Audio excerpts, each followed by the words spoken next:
Kkwiini bw'afuula omuntu yenna Knight alina okufuukirawo ssa nga kino kye kitiibwa ekisembayo okubeera ekyawaggulu. Kkwiini kyawa omuntu yenna gw'asiimye olw'emirimu egy'enjawulo gy'akoledde eggwanga lye, Obwakabaka bwa Bungereza obw'okutaasa obulamu bw'abantu wano mu Uganda. Omu ku baaweebwa ekitiibwa ekyo ye Pof.Gordon Wavamuno nga yakimuwa mu mwaka gwa 2013 bwe yali amusiima okubeera omusaale mu kutaasa obulamu bw'abantu nga ssentebe, era yali adumira ekitongole ekya St John's Ambulance okumala emyaka egisukka 30. Bino Wavamunno abibuulidde bannamawulire baffe mu mboozi y'akafubo nga bamusanze Nakawa. Annyonnyodde engeri gye yaweebwamu ekitiibwa kino ku mukolo ogwali ku lutikko y'abatukuvu bonna e Nakasero. Mu kyaki e Nakasero kazini we oyo yajja okunkwasa ekiso kino nekyo ekiso okiwulire ekizito kyebakuteekako emirundi ena bwe bati ekitiibwa nenkifuna naye as father nze nina ekitiibwa ekyo mu Uganda ndeka.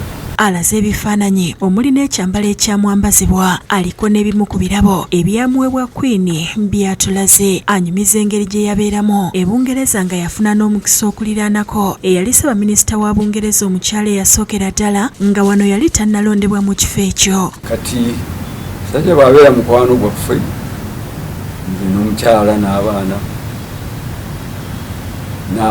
twali tuli awo n'atwala mu Prime Minister wa Bungereza. Kati nga wafuuse Prime Minister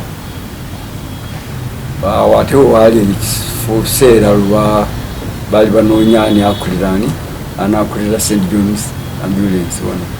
Aliko ebirala byayogedde ku Kkwiini era n'asiima nnyo ennono egobererwa e Bungereza. Omulabira ddala musanyufu ayogerako nammwe ade muntu w'abaana munywa nolanga atambula nagamba halo ekitiibwa kyo kirine mu nnyambala then n'abasirikale abamukuuma tebamutambulira ku lusegere wano bwe bati.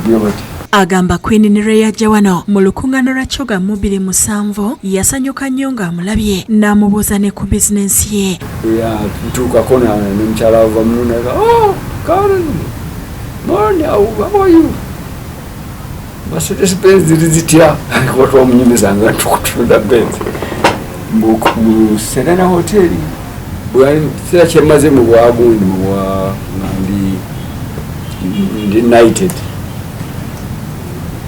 bingi nayongera okulaba n'okufuna. Abaka ba Palamenti ya kuno nabo baliko bye boogedde ku Kkwiini. I want to mourn with the people of England for having lost the Queen. Tulina okungubagula Abakenya ekungubaze nakunya nsuubira naffe ng'eggwanga twandiraze solidarity kubanga Britain eri bali patana baffe. Byalesa akoze tugenda bijjukira ebbanga lyonna ate bigenda tuwa omuzinzi fe abasigadde nga tukyalwana okulaba nga mu Uganda mubaamu obwenkanya mubaamu enfuga y'amateeka. Ronald Kasasa n'Obed Lutale be bakusakidde eggulire lino ku lwa Bukedde TV.